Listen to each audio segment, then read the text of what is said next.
Hello friends, welcome to bigness kitchen. நம்ம சேனலில் இன்றைக்கி என்ன ரெசிபி பார்க்க போகிறோன்னா, ஒரு ஹெல்த்தியான ஒரு ஸ்நாக்ஸ் பார்க்க போகிறோம். இது குழந்தைங்களுக்கும் சரி, பெண்களுக்கும் சரி ரொம்பவே ஹெல்ப்ஃபுல்லாக இருக்கும். இந்த ஸ்நாக்ஸு ஈஸியாகவும் செய்யலாம் நம்ம. அது என்னென்னா சிம்லி உருண்டை. இந்த சிம்லி உருண்டைக்கு என்னென்ன பொருள் தேவைன்றதை பார்க்கலாம். நான் வந்து இதில் வேர்க்கடலை ஒரு முக்கால் கப் எடுத்திருக்கேன். இது 1.5 கப் ராகி மாவு எடுத்திருக்கேன்.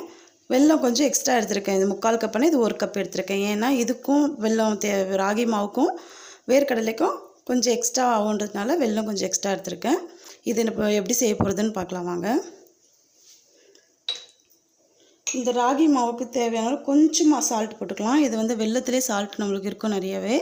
இது கொஞ்சமாக சால்ட்டு போட்டு ஃபஸ்ட்டு ஃபுல்லாக நனைச்சி இது கொஞ்சம் கொஞ்சமாக தண்ணி ஊற்றி பெசரி வச்சுக்கலாம். நம்ம ஃபஸ்ட்டு இதை பெசரிக்கலாம். நம்ம நிறைய தண்ணி ஊற்றி நம்ம சப்பாத்தி மாவு மாதிரி எல்லாம் பிசையக்கூடாது.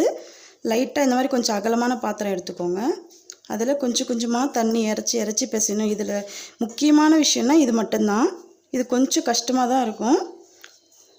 எப்படி பிசைறேன்னு பார்த்துக்கோங்க.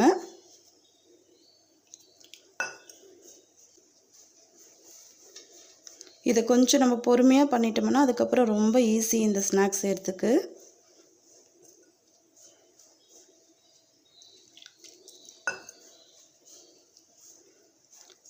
நம்ம ராகி மாவு புட்டெல்லாம் செய்வோம் இல்லைங்களா, அதே மாதிரி தான்.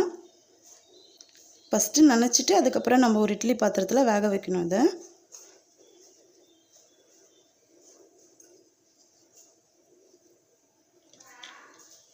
பாருங்கள், இது கொஞ்சம் டிஃப்ரென்ஸ் தெரியும் உங்களுக்கு. இது வந்து தண்ணி போடாத பிசையாத மாவு. இது கொஞ்சம் கொஞ்சமாக தண்ணி போட்டு கொஞ்சம் கொஞ்சமாக பிசைஞ்சிட்டே வரணும். இந்த மாதிரி ஃபுல்லாக பிசைஞ்சிட்டு உங்களுக்கு காட்டுறேன். பாருங்கள், இந்த பதம் கரெக்டாக இருக்குது. ஃபுல்லாக எல்லாமே நனைச்சாச்சு தண்ணியில். இப்போ இது வந்து இட்லி பாத்திரத்தில் ஒரு பிளேட் வச்சு நம்ம ஒரு காட்டன் துணியில் போட்டு ஒரு 15 நிமிஷம் வேக வச்சு எடுத்துக்கலாம். ஆல்ரெடி நான் இட்லி பாத்திரத்தில் தண்ணி வச்சாச்சு, அதுக்கு கொதிச்சிட்ருக்கு. நம்ம ஒரு துணியில் இது போட்டு நம்ம எடுத்து வச்சிடலாம். பாருங்கள், இது இந்தளவுக்கு கரெக்டாக இருக்குது. கட்டி இருந்துச்சுன்னா அதை அப்போ போய் உடச்சி எடுத்துக்கோங்க ஓரளவுக்கு. அப்போ தான் கரெக்டாக வரும். நீங்கள் சரியாக நினைக்கலன்னா தண்ணி போட்டு நினைக்கல அப்படின்னாலும் உங்களுக்கு சரியாக வராது உருண்டை. சப்போஸ் நீங்கள் தண்ணி நிறைய ஊற்றிட்டிங்கனாலும் கரெக்டாக வராது. இந்த கரெக்டாக மெஷர்மெண்ட் இது பாருங்கள், நல்லா மணலாக வந்து அப்படியே விழுது பாருங்கள். இந்த மெஷர்மெண்ட்டு கரெக்டாக இருக்கும்.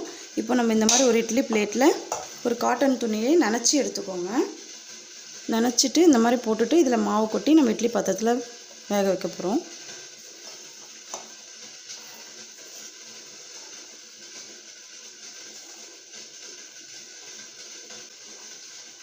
இது இப்படி ஃபுல்லாக க்ளோஸ் பண்ணிவிட்டு நம்ம இட்லி பாத்திரத்துக்குள்ளே வச்சிடலாம். தண்ணி நல்லா கொதிச்சிட்ருக்கு. இப்போ இதை தூக்கி அப்படியே இட்லி பாத்திரத்தில் வச்சிடலாம். பாருங்கள், இப்போ இதை வந்து க்ளோஸ் பண்ணி வச்சுருவோம். இது கரெக்டாக 15 நிமிஷம் வேகணும். இது வேகிறதுக்குள்ளே நம்ம இந்த வேர்க்கடலையும் வெல்லத்தையும் நம்ம மிக்சியில் போட்டு பொடி பண்ணிக்க போகிறோம். இது 15 நிமிஷம் வேகட்டும். அதுக்கப்புறம் நான் எடுத்து காட்டுறேன் உங்களுக்கு. பாருங்கள், வேர்க்கடலை பாதி வெல்லம் பாதி போட்டு நம்ம கொழுக்கட்டைக்கு உள்ளே பூரணம் வைப்போம் இல்லைங்களா, வேர்க்கடலை பூரணம் அதே மாதிரி தான். இது ரெண்டுத்தையும் போட்டு மிக்ஸ் பண்ணி நம்ம அரைச்சி எடுத்துக்கலாம். அதை வேகிறதுக்குள்ளே இதை அரைச்சி நம்ம எடுத்துக்கலாம். பாருங்கள், ராகி மாவு வேக வச்சு எடுத்துட்டோம். 15 நிமிஷம் வேக வச்சு எடுத்துருக்கோம். இப்போ வந்து ஒரு மிக்ஸி ஜாரில் போட்டு இது கொஞ்சம் இது வேர்க்கடலையும் வெல்லமும் அரைச்சி வச்சுருக்கோம் இல்லையா, இதுவும் கொஞ்சம் கொஞ்சமாக போட்டு மிக்ஸி ஜாரில் அரைச்சி எடுத்துக்க போகிறோம். எப்படி அரைக்கிறதுன்னு பார்க்கலாம் வாங்க. ஃபஸ்ட்டு ஒரு ஜார் எடுத்துகிட்டு அதில் நம்ம ஃபஸ்ட்டு இந்த மாவு வேக வச்ச மாவு கொஞ்சம் ஆட் பண்ணிக்கலாம். அதுக்கப்புறம் இந்த வேர்க்கடலையும் கொஞ்சம் ஆட் பண்ணிப்போம். பாருங்கள், இது ரெண்டுத்தையும் நம்ம மிக்ஸி ஜாரில் போட்டு அரைச்சி எடுத்துக்கலாம். பாருங்கள், இது மிக்ஸி ஜாரில் போட்டு நல்லா அரைச்சி எடுத்துட்டோம். சும்மா ஒரு சுற்று நீங்கள் ஆஃப் பண்ணி சுற்றுனீங்கன்னாவே போதும். ரொம்ப மெஸ்ஸையணும்னு அவசியம் கிடையாது. இது பாருங்கள், சூப்பராக ரெடி ஆகிடுச்சு. இதை நம்ம உருண்டை பிடிச்சி ஒரு பிளேட்டில் வச்சிடலாம். பாருங்கள், நல்லா ஒட்டாமல் நல்லா வருது. சூப்பராக சிம்லி உருண்டை ரெடி ஆகிடுச்சு.